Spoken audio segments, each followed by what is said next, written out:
मी तर म्हणतो आपण लग्नाची तारीख आत्ताच ठरवून टाकू. सिद्धू, अरे आधी साखरपुडा होऊ दे. बरं मग ठीक आहे, आपण साखरपुड्याची तारीख ठरवून टाकू. बर काय नको खायला? काही नको. आता नमाने होकार दिला ना की तू डायरेक्ट मिठाई घेऊन ये. आणि सका, आपल्या घरात पुन्हा एकदा लग्न आहे, तेव्हा कंबर कसून पुन्हा एकदा उभा राहा. मी नाही राहणार. का म्हणून विचारा? का? अहो सिद्धू भाऊ इतके उत्साही आहे की माझ्यासाठी एकही काम ठेवणार नाही असं मला वाटतंय.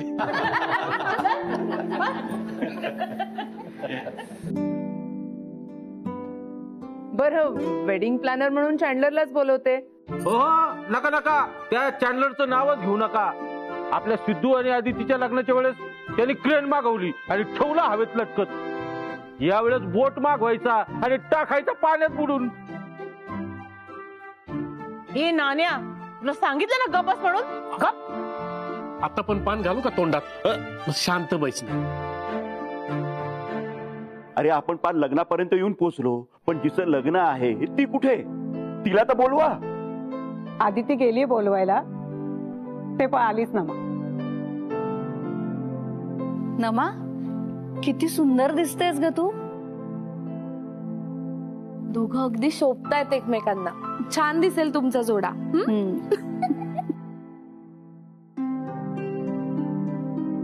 नमा, बोल बेटा, काय म्हणणं आहे तुझं? अमित कसा वाटला तुला? म्हणजे हे लग्न मान्य आहे ना तुला? अगं बोल की.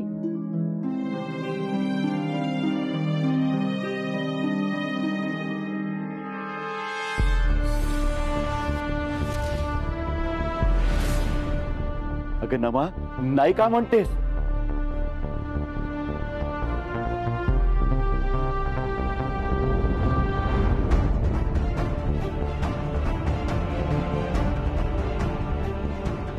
नमा, काय बोलतेस तू? अगं अमित चांगला मुलगा आहे. तुला सध्या लग्न नाही करायचंय का? नाही, काय हरकत नाही. आपल्याला आत्ताच थोडी लग्न लावायचंय. हो, आता फक्त ठरवून घेऊ.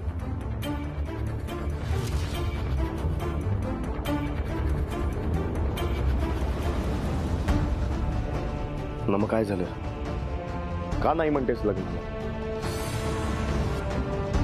तू ओळखतेस ना अमितला? अगं चांगला मुलगा आहे तो, आणि तरीही तू. कारण तिच्या मनात दुसरं कोणीतरी. काय काय चाललंय सुनबाई? नमाचं कोणावर तरी प्रेम.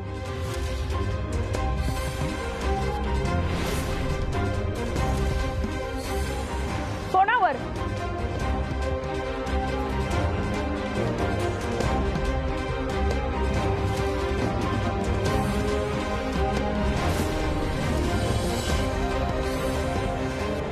युवराज, ये.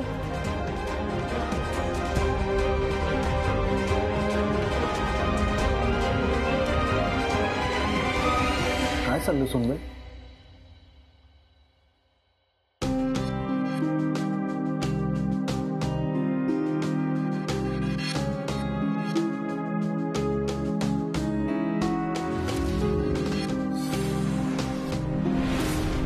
यांचं प्रेम आहे एकमेकांवर. नमा,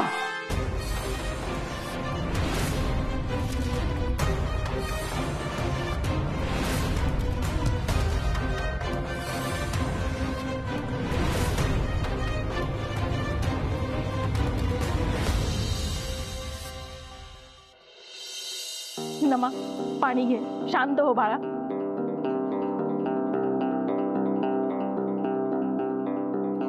आला सोडून अमितला?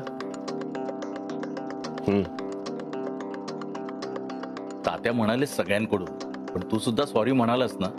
घेतलं ना त्यांनी समजून? समजून तर घेतलंच असेल त्यांनी, पण वाईट तर वाटलंच असेल ना.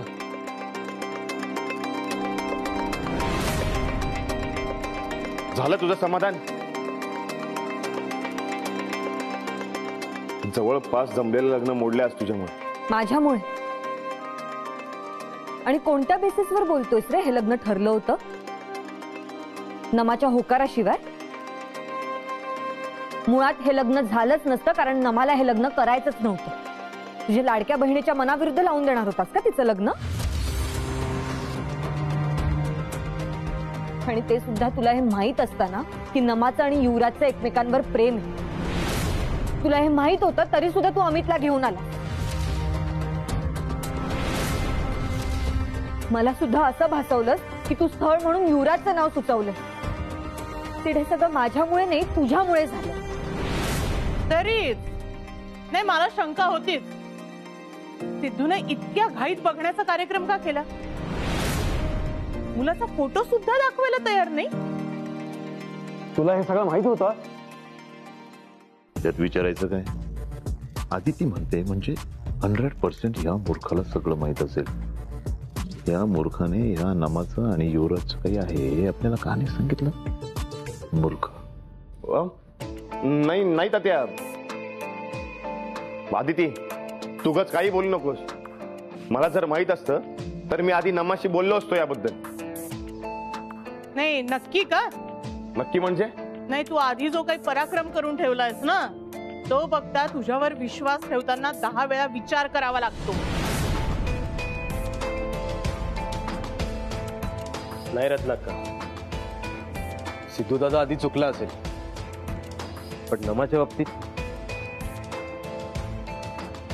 बाबतीत त्याचे डिसिजन कधी चुकणार नाही याची खात्री आहे मला. नमा जरी माझी सख्खी बहीण असली तरी सिद्धू दादांनी तिला माझ्यापेक्षा कायम जास्त समजून घेतलं.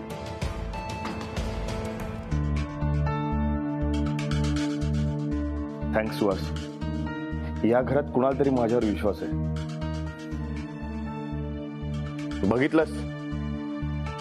आणि अदिती, नमा माझी बहीण आहे तेव्हा मी मुद्दाम असं का करीन? नाही जाऊ दे ग, तुला ना सांगण्यात काही अर्थच नाही. आमच्या भावंडांमधलं प्रेम तुला नाही कळणार. हे बघ, मी नवरा म्हणून चुकलो असेल, पण मी भाऊ म्हणून कधी चुकणार नाही. आणि तुझ्या मित्राचं माझ्या बहिणी बरोबर जुळवून देण्यासाठी तू हे असले आरोप करतेस माझ्यावर. सिद्धू बास आता, उगाच विषय वाढवू नकोस. नाही मोठ्या बाई, बोलू दे त्याला. आदिती, नमा माझी लाडकी बहीण आहे आणि हे जर सगळं मला आधी माहित असतं ना तर मी सगळ्यात आधी तिचं मन समजून घेतलं असतं. डायरेक्ट किती खोटं बोलशील. युवराजने सगळं सांगितलंय मला. धमकावलंय सरे तू त्याला. या घरात घुसण्याचा प्रयत्न करू नकोस, नमापासून दूर राहा, फॅक्टरीत घुसल्यास आता घरात घुसू देणार नाही मी, हे सगळं बोललायस तू त्याला. आदिती, तुझा माझ्यापेक्षा जास्त याच्यावर विश्वास आहे. जो मुलगा येऊन आपला साखरपुडा मोडतो, खोटं बोलतो, तुझ्यावर बोलते असेल ते आरोप करतो, आधी हा आदितीच्या मागे लागला. आता आदिती नाही तर नमा. याला काही करून देशमुखांच्या घरात घुसायचंय म्हणून हे सगळं करतोय तो. सिड, मला युवराजवर विश्वास ठेवायची गरजच नाही, कारण तो खरं बोलतोय हे तूच प्रूव्ह करून दाखवते. कारण त्याने मला जे सांगितलंय ना तेच तू आता बोलतोय. हे बघ अदिती, तू आता हे जे नमा आणि युवराजचं जे काही सांगितलंस ना, हे जेव्हा सगळ्यांनी ऐकलं असेल ना तेव्हा सगळ्यांना हेच वाटलं. जो आपल्या फॅक्टरीत काम करतो, ज्याला आपण या घरात राहायला जागा दिली, तो आपल्या घरच्या मुलीला बोलवतोय. नोकर आहे तो, आता मालक व्हायचा प्रयत्न करतोय. आणि काय रे, तात्यांनी तुला नॉमिनी केलं तेवढं पुरेसं नाही आहे का तुला? काय बोलतो सिद्धू? हे बरोबरच बोलतोय तात्यांनी. आणि जरी मला हे सगळं माहित असतं ना तरी मी यांच्या लग्नाला विरोधच केला असता. मग मला समजावलं असतं मी. तुझ्यासारखं त्यांचं लग्न लावायच्या मागे लागलो नसतो. अदिती, नमा तशी लहान आहे, तिला गोष्टी नाही कळत म्हणून तिचा प्रत्येक हट्ट पूर्ण करायचा का? अगं आता माझ्या बाबतीत बघ ना, मी पण हट्ट केला होता की मला या घरातला हिस्सा हवाय, पण माझा तो हट्ट पूर्ण केला का? नाही ना. मी कष्ट करतोय, प्रयत्न करतोय. अदिती, मोठी बाई, आप्पा, बयोआजी, तात्या हे सगळे माझ्यापेक्षा मोठे आहेत. त्यांना चांगलं वाईट चांगलं समजतं, तसा भाऊ या नात्याने मला सुद्धा नमाचं चांगलं वाईट कळतं. अमित सारखा एकही उणीव काढता येणार नाही असा परफेक्ट मुलगा नमाशी लग्नासाठी तयार असताना ती युवराज सारख्या मुलाशी का लग्न करेल? आयुष्यभर तिचं हसवायला का? तर तिच्यात काहीतरी उणीव आहे म्हणून तिने अशा मुलाशी लग्न करायचं की त्याच्यात काहीतरी कमतरता आहे.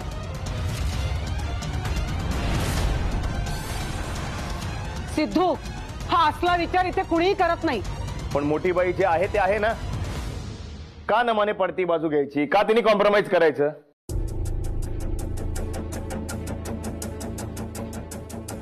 बापुआ का ताई का की आई वडील म्हणून तुम्हाला तरी पटतंय का? एखादा परफेक्ट मुलगा ज्याला नमाबद्दल सगळं माहित आहे तरी तो तिला तसं स्वीकारायला तयार आहे, तरी तिच्यासाठी युवराजची निवड करायची.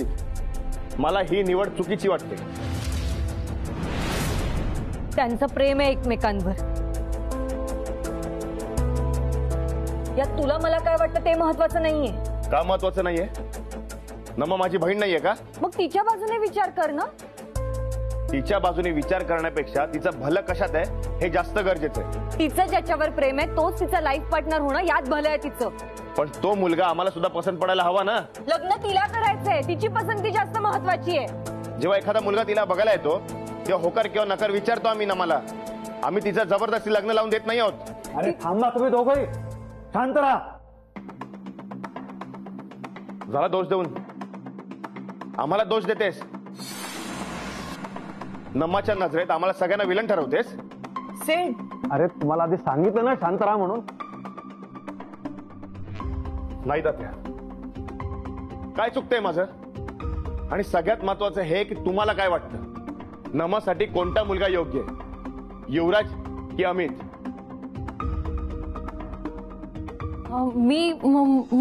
मी काय सांगणार? मला तर काही समजतच नाहीये. मला सुद्धा काही कळत नाहीये. ठीक आहे, म्हणजे अमितला ओळखतो आपण, पण ओळखतो ना आपण. चांगला आहे ना तो?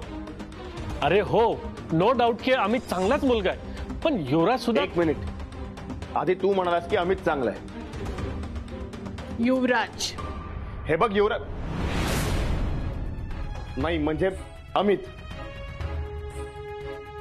नक्की अमित कोण आणि युवराज कोण हेच मला आठवत नाहीये. अगं नानी, दोन्ही मुलं चांगली आहेत.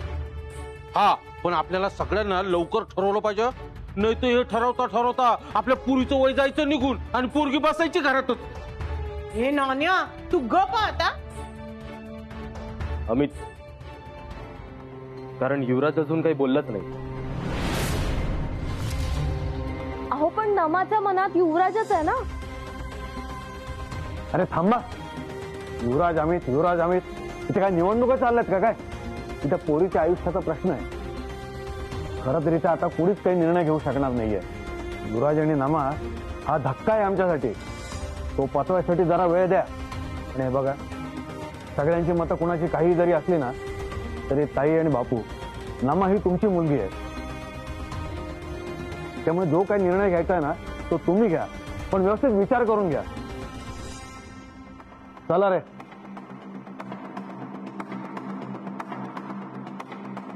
माझा निर्णय झालाय.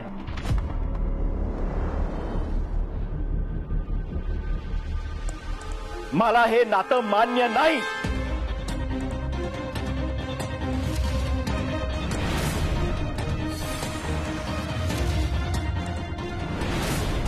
माझ्या मुलीने माझा विश्वासघात केला.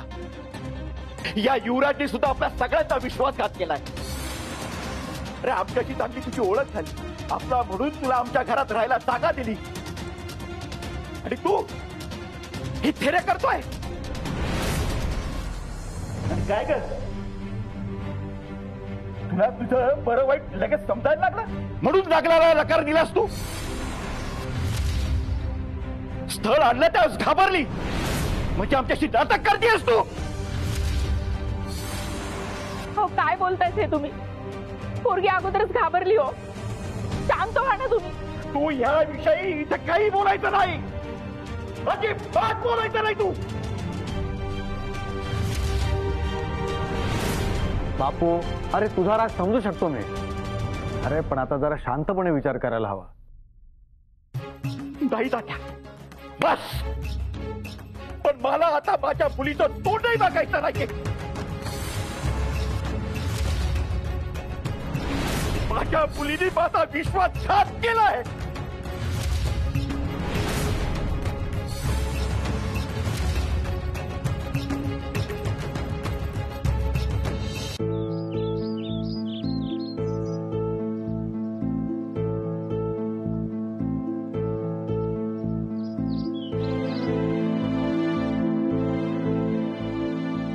ऐकता का, हे दूध प्या म्हणजे तुम्हाला बरं वाटेल. मला नकोय. अहो असं काय करता, भरपूर दूध पिला की तुम्ही शांत होता. खरंय ग तुझं म्हणणं, पण इतक्या वर्षात पहिल्यांदा मला कशाने शांतता मिळणार नाही असं वाटतंय. मी हलून गेलोय ग. अहो पोरीशी बोलून शांत व्हाल का? नमा ये.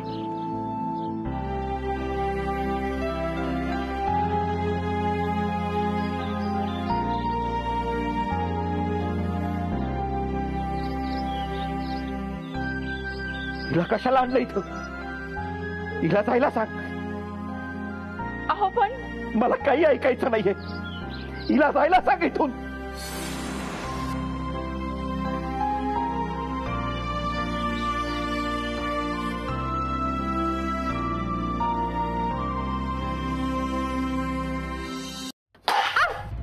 नानी, अहो हळू. सॉरी. या प्रश्नाचा निकाल लागेपर्यंत घरात काही कोणी खाणार नाही वाटतं. सिद्धूच्या वागण्यामुळे घरातलं वातावरण बदललं होतं. वाटलं होतं नमाचं लग्न ठरवायच्या निमित्तानं घरात पुन्हा आनंदाचं वातावरण होईल, पण हे काय होऊन बसलं. सगळं माझ्यामुळे झालंय. आदिती, अगं तू तसं म्हणालीस तर तसं चालेल. अगं तुझ्यामुळे नमाला खरं बोलायची हिंमत तरी झाली आणि ती मनातलं खरं सांगितलं. नाही तर प्रत्येक गोष्टीला हो हो म्हणत राहिली असती, पण ते आम्हालाही काही चाललं नसतं. तिची इच्छा नसताना लग्न झालं असतं तर आनंदी राहिली नसती ती. अरे पण आपण इतकं सगळं कशाला वाढवतोय? देऊया ना दोघांच्या लग्नाला परवानगी. चांगला मुलगा आहे युवराज. रत्नाक्का, अहो ते लग्नाचं नंतर बघू. आधी बापू नमावर किती रागावलेत. तिला नजरेसमोर उभं करत नाहीत. तो प्रश्न सोडवायला हवा ना आधी. ताई, काय झालं ताई? मी त्यांना इतकं चिडलेलं कधीच पाहिलं नाही. अजून शांत झाले नाहीत ते. नमाला नेलं होतं सोबत. तिला पाहताच मान फिरवली त्यांनी. तिला तिकडून जायला सांगितलं. पोर रडत रडतच निघून गेली होती तिकडून. खूप रागावलेत ते. अगं कळतंय ग. अगं लहानपणी किती मोठी जखम होऊ दे, तात्या ओरडू दे, नाही तर परीक्षेचा निकाल असू दे, पण जेव्हा केव्हा बापू चिंतेत असायचा ना, दुःखी असायचा ना, त्यावेळेस भरपूर दूध प्यायचा. आणि एकदा दूध पिला की बापू शांत. पण हे दुधाचे ग्लास परत आले ना, तेव्हाच माझ्या लक्षात आलंय, अगं इतक्या वर्षात पहिल्यांदा बापू इतका दुःखी झालेला बघितलाय मी. नाही, बापू तर दुखावलेला आहेच, पण मी इतक्या वर्षात पहिल्यांदा बापू समोर ताईचं असं मांजर झालेलं बघते. रत्ना, अगं प्रसंग काय आणि तू मस्करी काय करतेस? अगं बयो, खरंय रत्नाकांचं.